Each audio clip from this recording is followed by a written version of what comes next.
반갑습니다. 맨날 찬양만 하다가 이렇게 뵈니까 너무 좋습니다. 항상 주일학교 때문에 일찍 내려가느라고 못 뵀었는데 반갑습니다.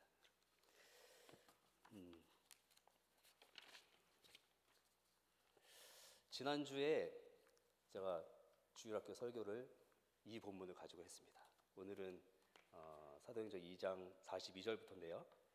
42절의 말씀은 아이들에게 너무 어려워서 43절부터 적용을 했습니다. 아이들한테 전할 때 그 제목이 가족과 같은 교회였습니다. 가족과 같은 교회. 근데 오늘은 제목이 이제는 고개를 들 때입니다. 어떤 고개를 들어야 되는지 오늘의 말씀을 통해서 알아보기를 원합니다. 44절부터 구체적인 행동 양식이고 또 아이들에게 전한 말씀이 내용을 소개하면 대강 이렇습니다. 같이 지내고 같이 소유하고 자기의 재산과 소유물을 팔아서 모든 사람에게 필요한 대로 나눠주고 날마다 한 마음으로 성전에 열심히 모이고 집집이 돌아가면서 빵을 떼고 순전한 마음으로 기쁘게 음식을 먹는 교회, 그게 그런 교회가 묘사되어 있습니다.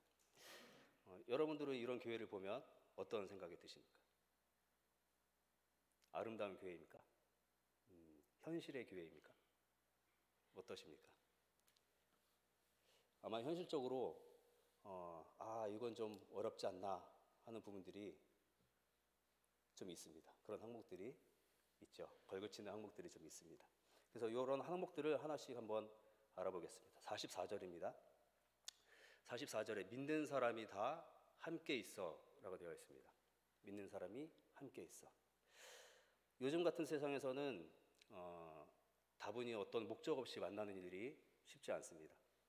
반드시 어떤 일을 끼고 어떤 목적을 가지고 만나게 됩니다. 교회 같은 경우에 어떤 행사, 어떤 일, 또 프로그램 그런 것 때문에 만나게 되는데요. 뭔가를 준비하려고 이럴 때 한동안 못 나오시던 분들이 갑자기 나와서 일손을 돕는다.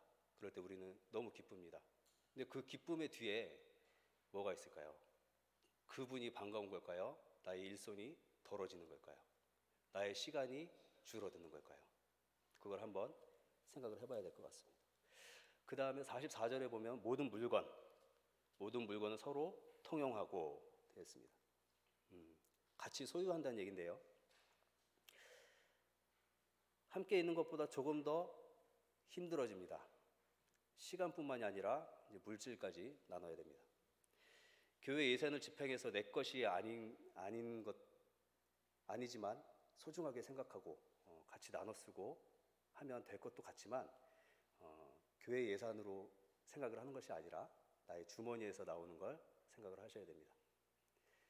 누군가를 위해서 어떤 물건을 같이 나눴을 때 누군가 필요하다고 할 때 내 주머니에서 손을 넣었을 때 내 손가락의 움직임이 어떤지를 한번 잘 생각해 보셔야 됩니다. 여러 가지가 있겠죠. 주머니 속에 그것들 중에 적당한 것이 나와야 되는데 너무 큰 것이 나오거나 이거 부부싸움 날 수 있거든요. 적당한 것이 나와야 되는데 그런 글을 간절히 바라면서 우리 손가락이 막 바쁘게 움직이지는 않는지 한번 생각을 좀 해보셨으면 좋겠고요. 45절에 또 재산과 소유를 팔아 각 사람의 필요를 따라 나눠주며 되어 있습니다. 이거 정말 힘듭니다. 내 거를 팔아야 됩니다. 내 걸 판다는 건 내 것에 대해서 값어치가 매겨진다는 것이고요. 그 값어치에 대해서 내가 기대하는 값이 있습니다. 누군가를 나눠주려고 누군가의 필요에 따라 나눠주기 위해서 내 것을 파는데 값어치가 내가 생각했던 것보다 적게 나옵니다. 어떠시겠습니까? 기쁘게 나눌 수 있겠습니까? 혹은 내가 생각했던 것보다 기대 이상의 값어치가 매겨져서 비싼 값에 팔렸습니다. 그러면 내가 생각했던 것 이상의 그것을 기쁘게 나눌 수 있겠습니까? 한번 생각해 보시기를 바랍니다.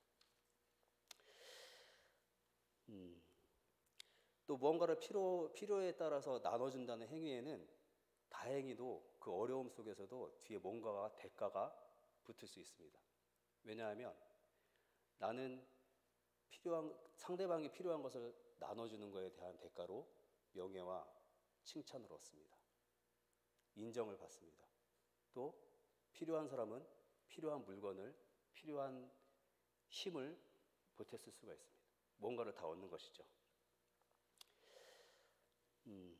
주일학교 아이들한테는 이런 이야기까지 안 해도 됩니다. 그냥 예수님이 우리를 사랑하시고 하나님이 우리를 많이 사랑하시니까 그 많은 받은 사랑을 아이들한테, 다른 사람들한테, 친구들한테 나눠주면 된다고 얘기를 하면 아이들은 받아들입니다. 아무리 아이들이 요새 뭐 어렵고 다루기 어렵고 한다고 하더라도 아이들은 받아들입니다. 지난주에 주일학교 때 설교를 마치고 공과 공부 시간에 마니또 게임을 했습니다. 천사 게임이라고 하는 건데요. 누군가를 몰래 뒤에서 도와주는 겁니다. 그리고 나중에 그것을 이제 밝히면서 이제 즐거운 시간을 갖는 건데, 이번 주에 올 때까지 자기의 정해진 마니또를 향해서 선물을 하나씩 가지고 오는 걸로 그렇게 정했습니다. 뭐 아이들이 돈을 주고 살 수는 없겠죠. 종이접기를 해서 가지고 와도 되고요. 사탕 하나를 가지고 와도 되고요. 그런 걸 했는데 저희 아이가 집에 가자마자 제 마니또 누구한테 주겠다고 하면서 딱지를 접는 겁니다. 종이접기를, 좀 어려운 팩인데요, 그거를 접더라고요. 그 모습을 보면서 저한테는 이런 생각이 들었습니다. 아이들한테는 이렇게 쉽게 전해지는 것이고 한데, 이 아이들이 정말 보고 배워야 할 것이 누구인가, 그런 마음이 들어서 오늘 이 설교 말씀을 준비를 하게 되었습니다. 다행히도 오늘이 좀 어린이날이 좀 멀지만 어린이 주일입니다. 이번 주에 이제 5월 5일이 껴있거든요.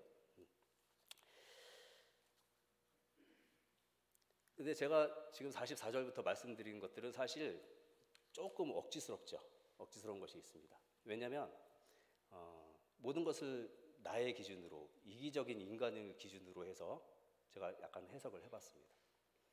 그런데 억지만 있는 것은 아닙니다. 우리의 마음속을 한번 돌아보면 누구에게나 그런 것이 있거든요.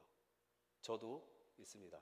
뭔가를 해야 할 때 나를 도와주겠다고 나선 그 손길이 고마운 것이 아니라 나의 시간이 덜어짐에 감사를 느끼는 겁니다. 나의 노력이 덜어짐에 감사를 느낍니다. 나의 수고가 덜어짐에 감사를 느낍니다. 내가 뭔가를 얻을 때 감사를 느끼는 것. 이게 인간의 본능이죠. 내가 뭔가를 얻을 때 고마워하고 충족하고. 근데 이제 오늘의 설교 제목이 제가 정한 것이 고개를 들 때. 우리가 그렇게 나아가는 것들이 고개를 숙이고 내 발 앞만 바라보고 나아가는 것인 것 같습니다. 우리가 고개를 향해야 되는 것은, 바닥을 바라보는 것은요, 뒤를 돌아보고 내 걸음을 다시 한번 돌아보고 회개하고 반성하고, 앞을 바라볼 때는 어차피 한 걸음밖에 가지 못하는 것, 아까 처음에 찬송했죠. 주와 함께 한 걸음 한 걸음 나아가는데 어차피 한 걸음밖에 못 가는 것을 주님이 인도하시는 대로 맡기고 우리는 바라볼 것은 주님만 바라보고 고개를 들고 가는 겁니다. 그래서 오늘 말씀에서 우리가 정말로 어떻게 해야 되는 건지를 한번 봤으면 좋겠습니다. 그래서 37절부터 한번 봐야 되는데요. 오늘 사실 전체의 본문이 2장 전체가 될 수도 있습니다. 그래서 37절부터 한번 보면 이렇습니다. 37절의 초반에 그들이 이 말을 듣고 마음에 찔려라고 되어 있습니다. 그들이 이 말을 듣고 마음에 찔려 했습니다. 찔려 했다는 것이 무엇이겠습니까? 마음에 뜨끔했다는 건데요. 뭔가 마음에 동요가 생긴 겁니다. 뜨끔하는 마음은 내가 잘못했을 때, 무언가 나 때문에 누군가 피해를 당했을 때, 그런 것이죠. 뭔가를 내가 어겼을 때. 그런 마음이 들어야만 우리의 마음속에 회개의 움직임이 일어납니다. 이 유대인들은 이 그들이라고 하는 것은 이따가 나오겠지만 유대인들을 말하는데요. 이 유대인들한테 마음에 찔림이 있었습니다. 예수 그리스도가 나 때문에 돌아가셨다는 찔림이 있었습니다. 그것 때문에 그 마음의 찔림을 받고 행동을 바꿉니다. 그러면서 37절에 그 뒤에 나오죠. 베드로와 다른 사도들에게 물어 이르되 형제들아 우리가 어찌할꼬 하거늘.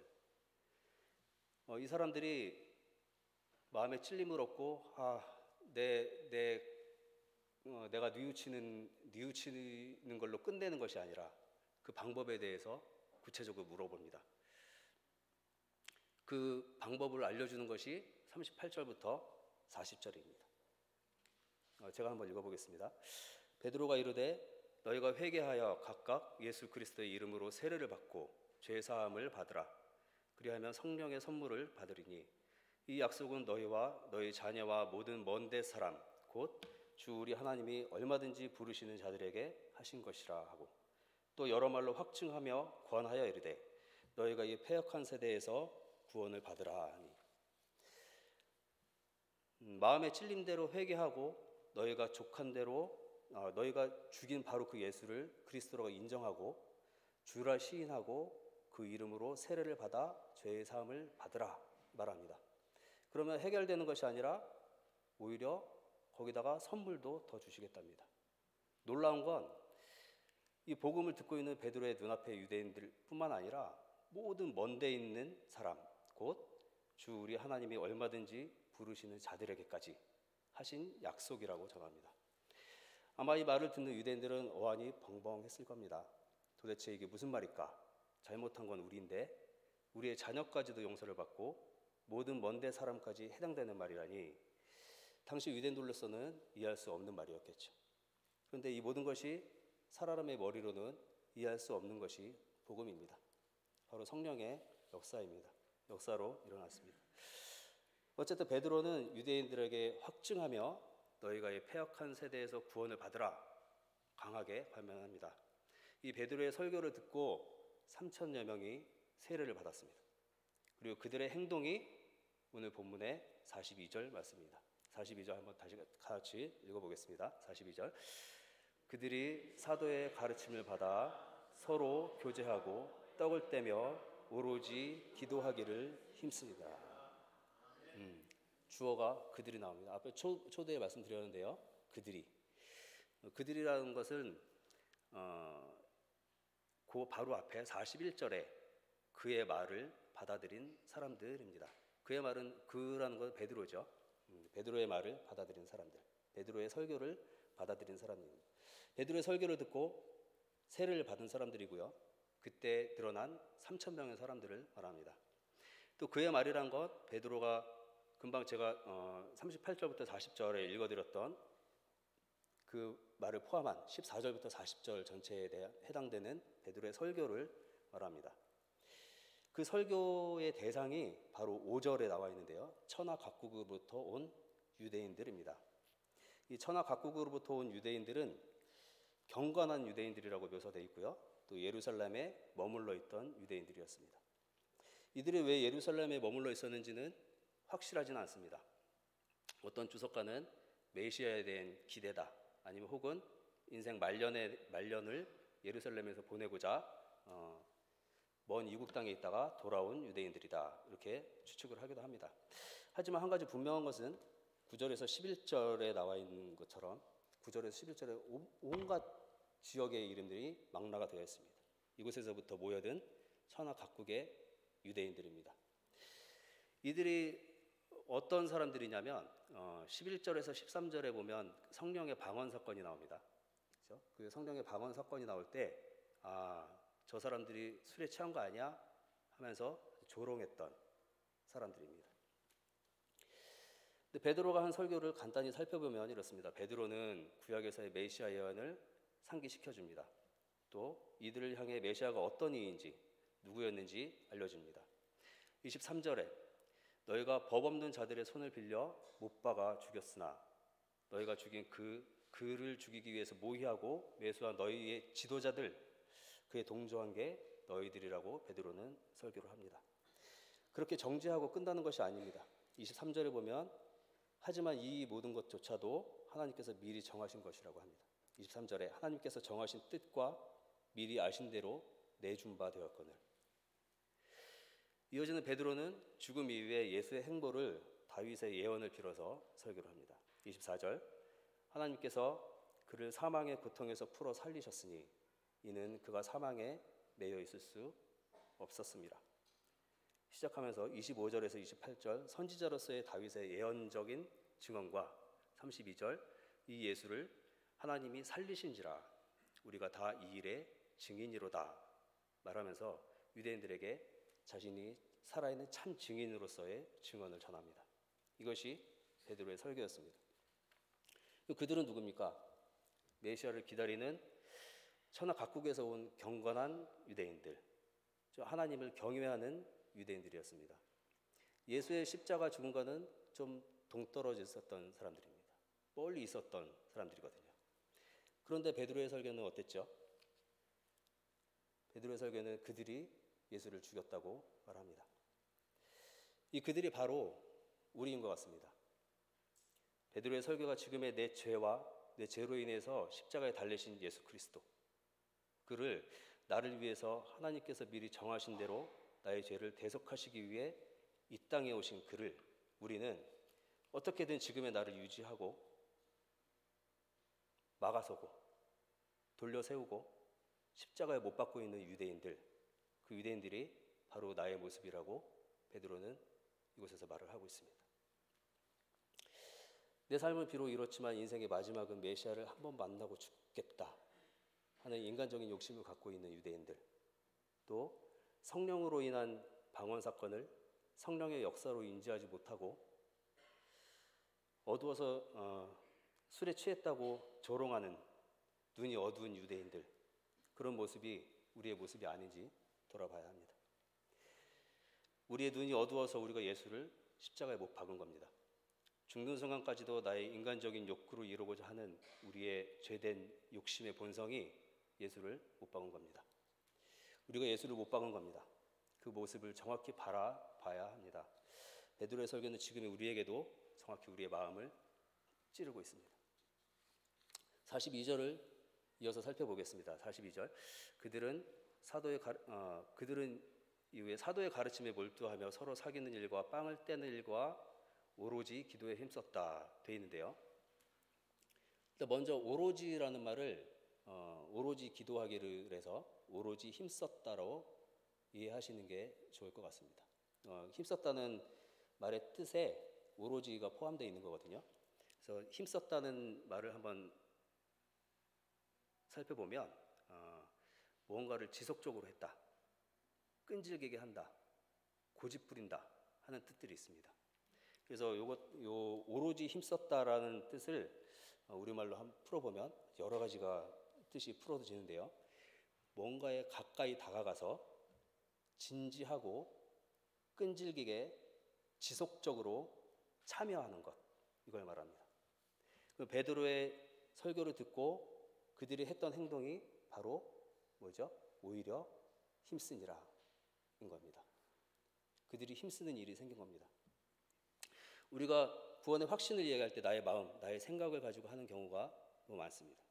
하지만 정확히 알아야 될 것은 모든 가치관, 내가 가지고 있는 모든 삶의 기준들이 바뀌었을 때, 다른 곳으로 향했을 때 그것을 회심이라 하고 회개라고 합니다. 그 순간이 아마 구원의 순간이라고 우리가 판단할 수 있지 않을까 하는 생각을 합니다.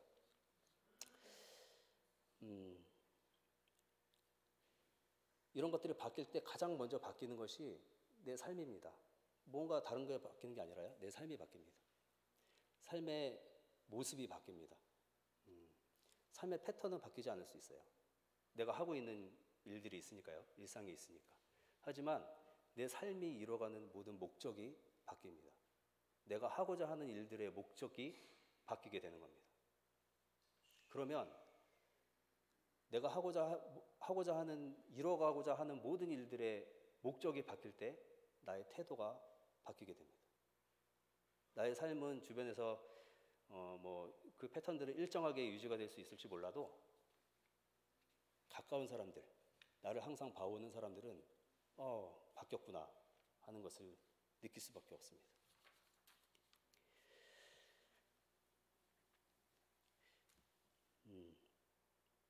그래서 이 시기의 유대인들은 자신들의 죄에 대해서 회개와 회심의 모습이 힘쓰는 것으로 나타난 겁니다. 오로지 힘쓰는 것으로 나타났습니다. 무엇인가 삶에서 최선을 다하던 것들이 다른 무엇인가로 그 지향점이 바뀌는 사건, 그 사건이 힘쓰는 것으로 드러났습니다. 이 모습은 숨길 수가 없습니다. 주변에서도 모를 수가 없습니다. 힘쓰는 내용을 살펴보면요, 제일 먼저 사도의 가르침을 받아 되어 있습니다. 사도의 가르침을 받아. 설교를 듣고 뭐 하는 것 같지만요, 정확히 얘기하자면 사도들의 그 가르침입니다. 사도들의 그 가르침. 한 사도에서 나오는 하나의 가르침이 아니고요, 여러 사도들에서 나오는 각각의 가르침도 아닙니다. 또 여러 사도들의 하나의 가르침을 받는 겁니다. 그 여러 사도들은 하나에서 나오죠. 예수 그리스도의 복음에서부터 나옵니다. 예수 그리스도로부터 오직 한 분으로부터 배움을 받은 이들을 사도라고 하고요, 그 사도들로부터 나온 하나의 복음을 배운 겁니다. 우리가 고백하는 주 예수 그리스도 한 분으로부터 배운 명령, 그것을 배우고자 하는 것이 이들의 힘씀의 내용이었습니다. 또 그 다음에 서로 교제하고 있습니다. 서로 교제하는 것. 앞에 그리고가 생략이 되어 있습니다. 보통 교제라고 하는 것은 뭐 가볍게 여길 수 있죠. 같이 차 한잔하고 좋은 얘기 나누고 담소를 하고 마실을 나보고 산책을 가고 하는 것이라고 할 수 있는데, 그 정도의 수준이 아닙니다. 그리고가 생략되어 있다는 것은 사도의 가르침을 받는 것과 교제하는 것이 같은 위상을 가지고 있다 생각할 수 있습니다. 그러면 이 교제하는 것은 어떤 걸까요? 사도는 어떤 것을 가르쳤을까요? 예수님께서 가르치신 것이 무엇이죠? 예수님은 율법의 강령들을 말씀하실 때 하나님을 사랑하라, 내 이웃을 내 몸과 같이 사랑하라, 사랑하라는 거였습니다. 그럼 교제한다는 것은 무엇일까요? 그렇죠, 사랑하는 겁니다. 서로의 삶을 파고 들어가서 사랑하는 겁니다.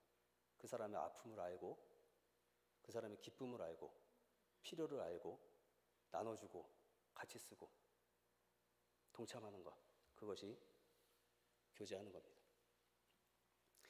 떡을 떼며 오로지 기도하기를. 떡을 떼며 오로지 기도하기를. 떡을 뗀다는 것은 성찬을 말하는데요, 예수 그리스도를 기억하는 겁니다. 우리의 대속자이시고 우리를 위해서 죽으신 예수 그리스도를 기억하고 기념하는 행위, 그것을 떡을 뗀다고 하는데, 이 일에 힘쓴 겁니다. 매 순간마다, 모일 때마다 예수를 기억하고 우리의 구세주임을 고백하는, 우리가 매일같이 신앙 고백을 하는 것처럼 그 행위가 항상 있었습니다. 그러면서 기도를 합니다. 그 기도는 우리가 그냥 개인적으로 하는 기도일까요? 아니죠. 기도도 사도의 가르침을 받아와 같이 나갑니다. 사도의 가르침을 받은 기도, 하나님을 사랑하는 기도, 내 이웃을 사랑하는 기도, 그게 우리의 기도가 되어야 됩니다. 이들이 했던 기도이고 힘썼던 기도인 것입니다. 42절을 종합해보면 하나님을 경외하며 메시아를 소망하는 거룩한 유대인들이 베드로의 설교를 듣고 마음에 찔림을 받은 후에 예수께서 우리를 위해 죽으신 이유와 그 되어진 일이 하나님의 섭리임을 듣고 한 분으로부터 나온 하나님의 가르침에 대해 배우는 일, 그리고 서로의 삶을 돌아보는 교제를 하고 그리스도의 대속하심을 기념하고 기억하고 한 마음으로 기도하는 것, 그 일들에 진지하고 끈질기게 지속적으로 고집하며 참여하며 시작을 한 겁니다. 그것이 그들이 힘쓴 일들입니다. 그럼 가르침, 교제, 떡을 뗀, 기도의 4가지 항목들이 정리가 되는데요. 이 항목들을 가지고 있는 요소가 무엇이겠습니까? 예배입니다. 예배죠. 예배고 또 하나는 제자입니다. 제자. 예수 그리스도를 못 박은 그들이 마음의 찔림을 받아서 힘쓰게 된 일이 예배입니다. 그리고 그리스도를 못 박은 그들이 돌이켜 나아가는 방향이 제자의 길입니다. 그것이 우리의 길이 되기를 축복합니다. 이렇게 예배에 몰입하고 제자로 변화된 그들의 입장으로 지난주 주일학교 설교를 한번 다시 돌아보겠습니다. 아까의 그 이기적인 마음 말고요. 그럼 44절에서 45절에 믿는 사람이 다 함께 있어 모든 물건을 서로 통용하고 또 재산과 소유를 팔아 각 사람의 필요를 따라 나눠주며 라고 되어 있는데요. 예배에 힘쓰고 제자되게 힘쓰는 이들의 모습이 내용입니다. 나에게 돌아올 것을 기대하는 무언가에 대한 대가를 바라는 것이 아니라 함께 나누고 있는 것이죠.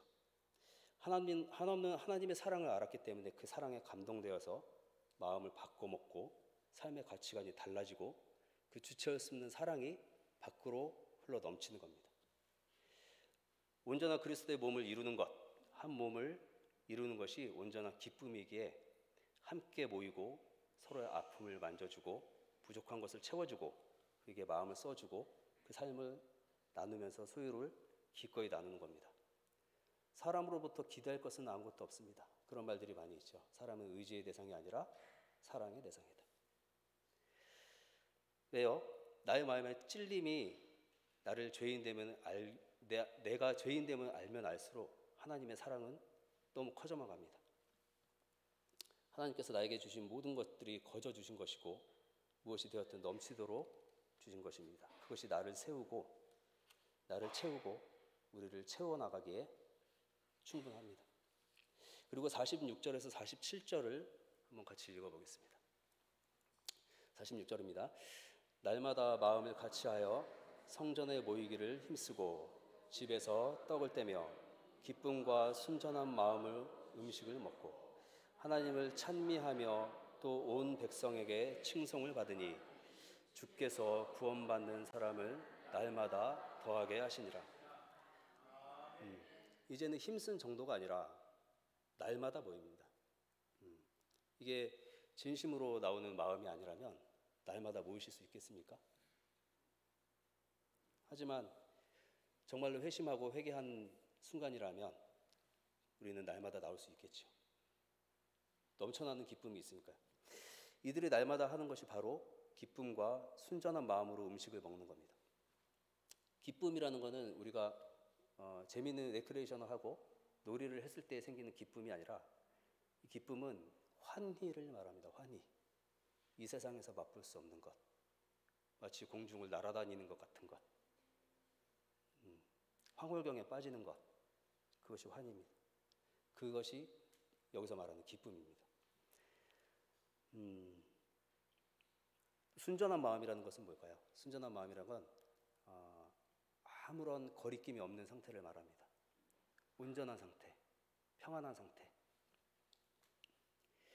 이런 마음으로 기쁘고 순전한 마음으로 집에서 떡을 뗍니다. 같이 교제를 합니다. 근데 마음을 같이 한다고 하는데 이 같이 한다는 뜻에는 또 마음이 그냥 단순하게 통한다는 뜻에 있는 게 아닙니다. 만장일치라는 뜻이 있거든요. 그래서 전혀 다른 마음을 가진 사람이 없는 상태를 말하는 겁니다. 한 마음으로 성전에 모이고 집에서도 떡을 떼고 장소를 가리지 않고 그리스도를 기념하고 기억하는 일, 그 일에 누구 하나 다른 마음을 품는 사람이 없는 것, 그렇게 환희를 느끼고 거리끼기 없는 상태, 그 상태를 이들은 누리고 있던 겁니다. 그렇게 그들이 교제하면서 한 것이 47절에 하나님을 찬미한 겁니다. 우리가 죄인됨을 깨닫고 회개하고 우리의 삶을 주님께 온전히 올려드린다고 하는 건 우리의 어떤 행위로 끝나는 것이 아니라 하나님을 찬미하는 일로 끝이 납니다. 이 모든 하나님의 경륜에 대해서 우리가 갚을 수 있는 것이 아무것도 없기 때문입니다. 그저 우리가 할 수 있는 건 하나님을 찬미하는 것밖에 없습니다. 그저가 아니라 우리는 하나님을 찬미할 수 있는 자격을 받았습니다. 그리스도께서 우리를 대속하셨기 때문에 우리에게는 그 자격이 생겼습니다. 앞에서 얘기한 베드로의 설교의 내용이 그것이었습니다. 죄인된 유대인들을 향해서 하지만 하나님을 찬미하도록 하는 것. 이 설교의 내용도 역시 우리에게 막대한 영향력을 끼쳐야 합니다. 지금 우리에게도 절절히 다가와야 할 겁니다. 이렇게 기쁨과 순전한 마음으로 교제하고 하나님을 찬미하니 47절에 어떻게 됐습니까? 47절에 하나님을 찬미하고 온 백성에게 칭송을 받으니. 현재 우리가 제일 안타깝게 여기는 일들이 있죠. 우리 교회의 위신이, 우리 교회의 자격이 바닥에 떨어져 있는 상태. 과거에는 교회가 사회를 위해서 기도를 했었습니다. 아직도 우리는 사회를 위해서 기도합니다. 그런데 막상 사회에서는 어떻게 여기나요? 뉴스를 보거나 여러 언론들을 접하면서 교회가 사회의 걱정거리가 돼가고 있죠. 그런 상태가 왜 일어나는 걸까? 어떻게 해서 이런 상황으로 치달았을까? 돌아보면 여기에 답이 있는 것 같습니다.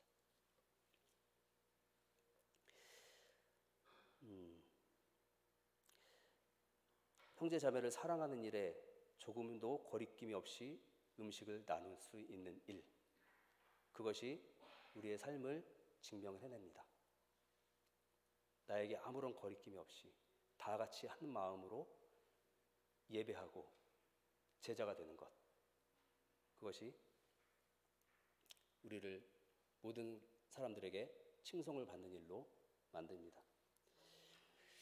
사무엘을 통해서 하나님이 말씀하셨습니다. 여호와께서 번제와 다른 제사를 그의 목소리를 청종하는 것을 좋아하심 같이 좋아하시겠나이까. 순종이 제사보다 낫고 듣는 것이 순장의 기름보다 나으니. 하나님의 명령에 순종하는 것이 우리의 제일 첫 번째 된 책무입니다. 하나님의 백성으로서 온전히 하나님을 향해 고개를 들고 하나님을 의지하고 순종할 때 우리에게 환희가 찾아온다고, 또 진정한 교제와 예배가 이루어진다고 얘기를 합니다.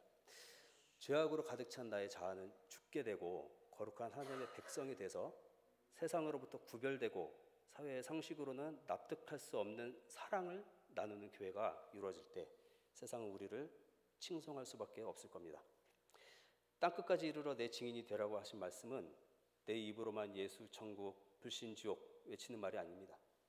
우리의 삶으로 그리스도가 드러나지 않는 이상, 세상의 빛과 소금이 되지 않는 이상 그런 입술의 소리는 땅에 떨어지는 소리가 될 수밖에 없습니다.